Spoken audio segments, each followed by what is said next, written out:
Baik, Assalamualaikum warahmatullahi wabarakatuh. Selamat pagi.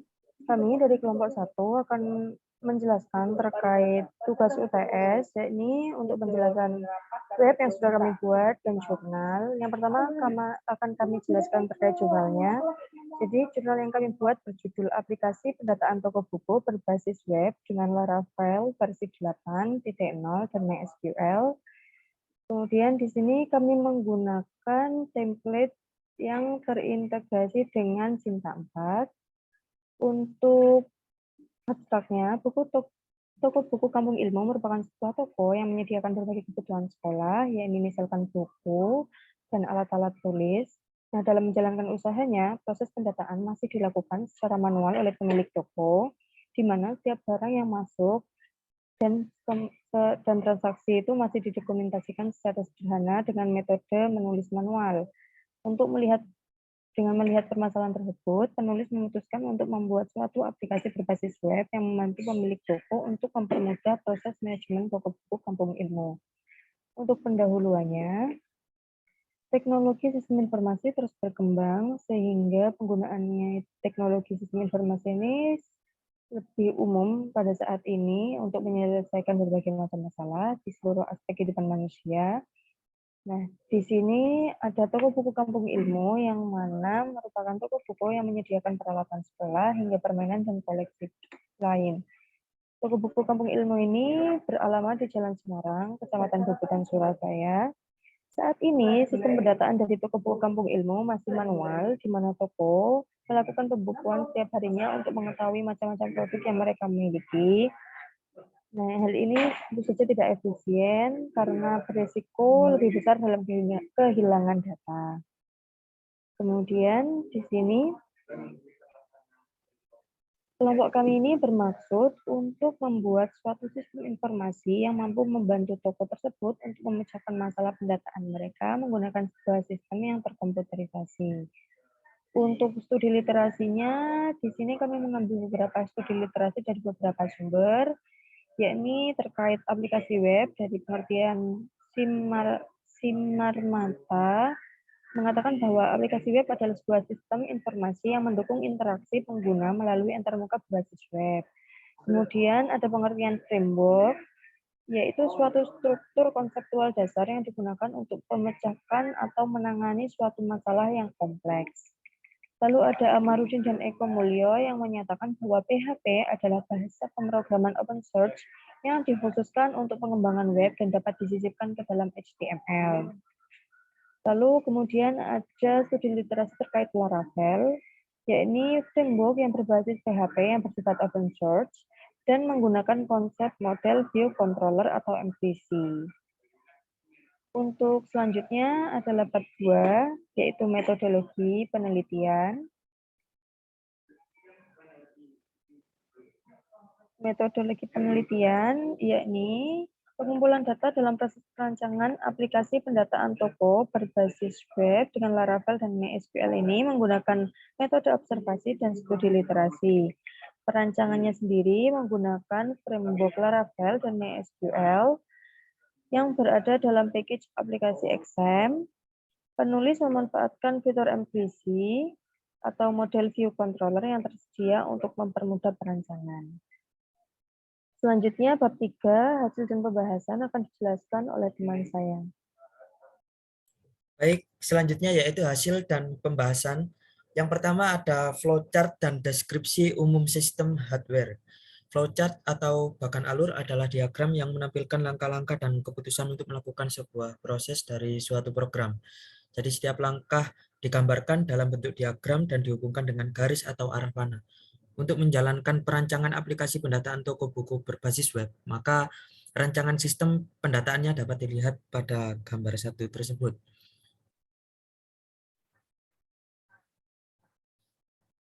Terlihat pada gambar di atas bahwa sistem dibuat untuk memanajemen buku yang ada di toko tertata dengan rapi. Pengecekan data buku juga akan masuk pada sistem. Ketika data yang dicari ada, maka secara otomatis sistem akan menampilkan data yang sudah diinputkan. Kebutuhan hardware mengacu pada spesifikasi PC yang digunakan. Antara lain, yang pertama, prosesor minimal Core i3 2.0 GHz. Dan apa itu prosesor? Prosesor adalah otak dari sebuah perangkat yang didesain dengan sangat kompleks. Dan tujuan utamanya menerima perintah, menjalankan dan mengeluarkan hasil dari perintah. Kemudian yang kedua yakni RAM minimal 4 GB. Dan apa itu RAM? RAM, panjangan dari Random Access Memory, merupakan hardware yang terdapat di dalam perangkat dan berfungsi sebagai tempat penyimpanan data sementara dan hanya bekerja saat perangkat tersebut hidup atau beroperasi. Kemudian yang ketiga, VGA, kepanjangan dari Video Graphic Array, dan ini harus Intel HD Graphic minimal. Kemudian hard disk minimal 125 GB, dan hard disk itu sendiri adalah salah satu perangkat keras komputer yang menyediakan ruang penyimpanan untuk menyimpan dan membaca data pada komputer, dan fungsinya untuk mempercepat pemrosesan data pada perangkat. Oke, lanjut pada IRD. Setelah kita membuat flowchart, kita membuat IRD. Nah, gambar yang ada di bawah itu, gambar 3, terkait IRD atau diagram hubungan entitas adalah diagram yang digunakan untuk perancangan suatu database dan menunjukkan relasi antar objek atau entitas beserta atribut-atributnya secara detail. Pada gambar di atas diketahui terdapat dua entitas yang dipakai dalam database, yaitu users dan products. Pada entitas user terdapat beberapa atribut. Salah satunya yang menjadi primary key adalah ID. Nah, kemudian pada entitas products itu juga terdapat beberapa atribut dan yang menjadi primary key adalah ID juga. Kemudian selanjutnya yaitu CDM dan BDM. CDM adalah model yang dibuat berdasarkan anggapan bahwa dunia nyata terdiri dari koleksi objek-objek dasar yang dinamakan entitas, serta hubungan antara entitas-entitas tersebut. Nah, biasanya CDM direpresentasikan dalam bentuk entity relationship diagram. Nah, bisa dilihat pada gambar tersebut terdapat satu CDM dan satu BDM. Oke, lanjut pada DDL dan generate menjadi database. DDL adalah Data Definition Language. Ya, merupakan sekumpulan set perintah yang bertujuan untuk mendefinisikan atribut-atribut database, tabel, atribut kolom, maupun batasan-batasan terhadap suatu atribut dan relasi atau hubungan antar tabel yang termasuk dalam kelompok perintah DDL antara lain create, alter, and drop. Dan yang dipakai pada DDL ini di PMS yang dipakai adalah SAP SQL Anywhere 17. Baik, lanjut pada desain GUI yang akan diterangkan oleh teman saya. Oke, selanjutnya adalah desain GUI. Di sini kami menampilkan beberapa desain halaman yang akan ada di web kami. Yang pertama ada sign in. Sign in ini berfungsi atau kita sebut saja login agar user ini dapat masuk untuk mengakses data-data yang ada. Di dalam sign in ini ada bagian username dan password yang harus diisi oleh user. Kemudian klik tombol login untuk masuk ke halaman utama. Nah, kemudian jika tidak ada, jika belum memiliki akun, user harus membuat akun baru pada halaman register yang berisi nama, username, email, dan password yang harus diisikan, kemudian mengklik register. Kemudian pada halaman utama ditampilkan task list. Yang pertama ada task list.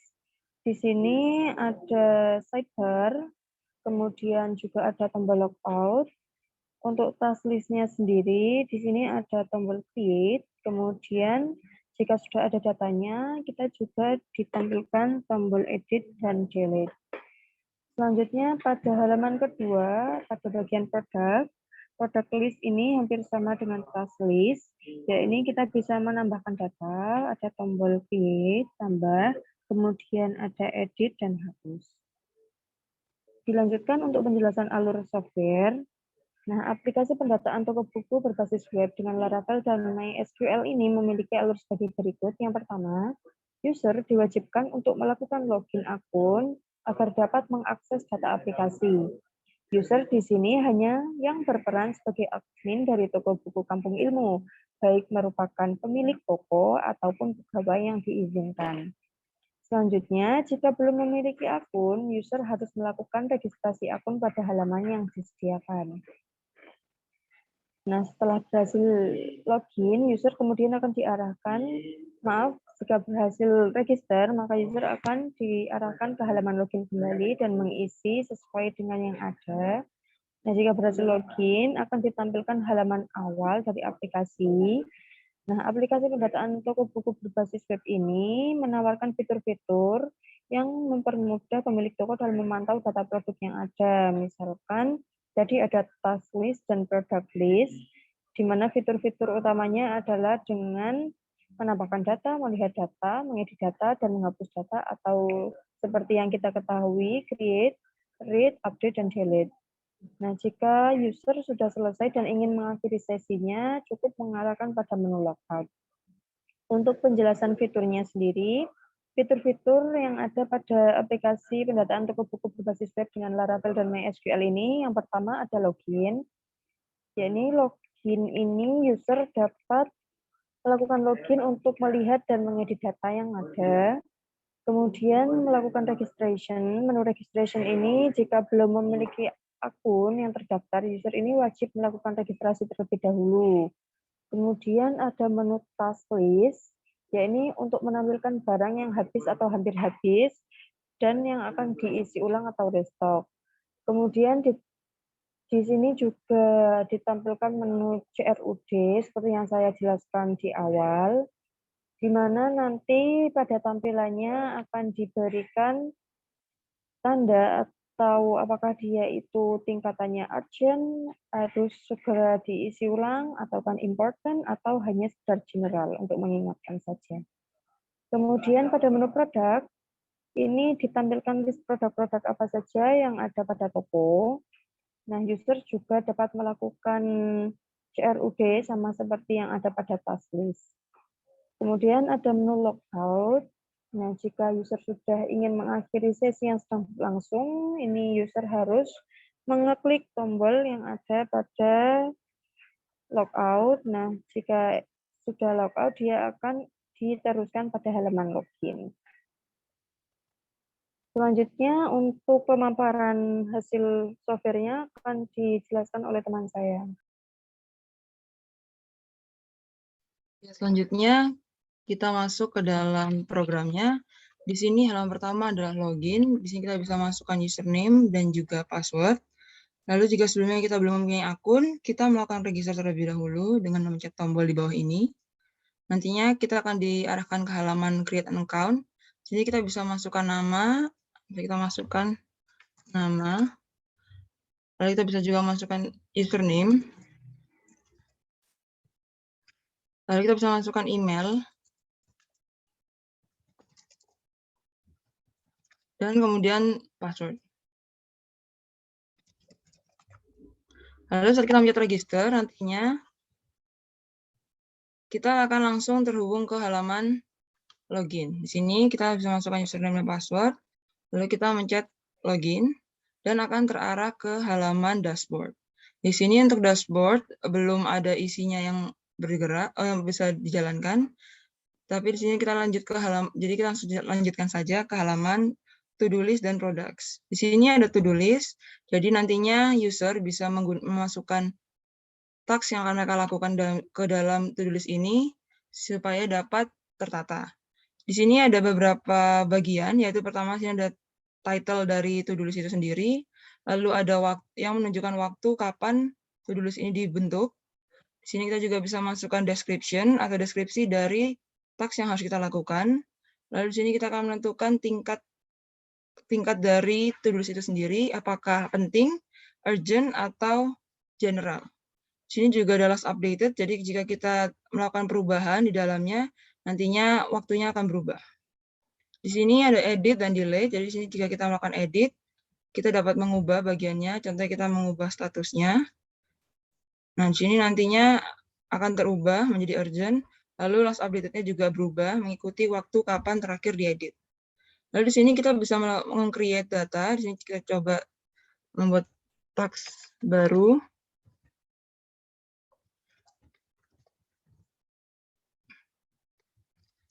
Nah, di sini setelah kita memasukkan datanya, kita submit. Nantinya task akan muncul di halaman task list.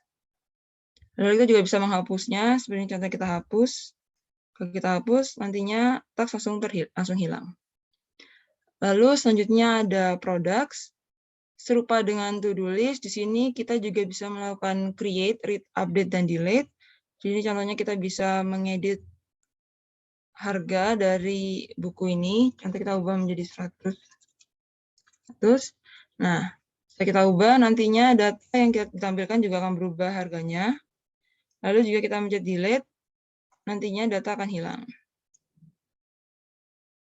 Lalu misalkan kita membuat data baru, kita terus saja misalnya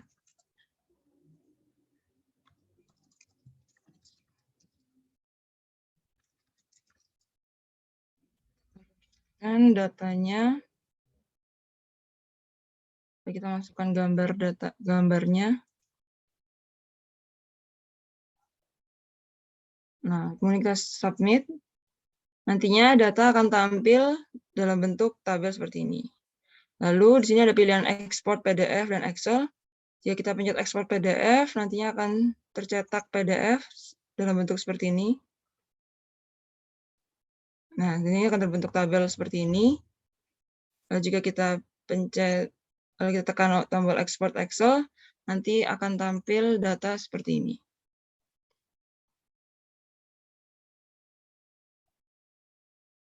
Nah, seperti ini. Jadi nantinya semua bagian dari tabel akan tercetak. Nah, setelah kita sudah menggunakan aplikasi, kita bisa langsung mencet logout dan akan kembali ke halaman login. Sekian presentasi demo progres UTS dari kelompok 1. Mohon maaf jika masih ada kekurangan. Terima kasih.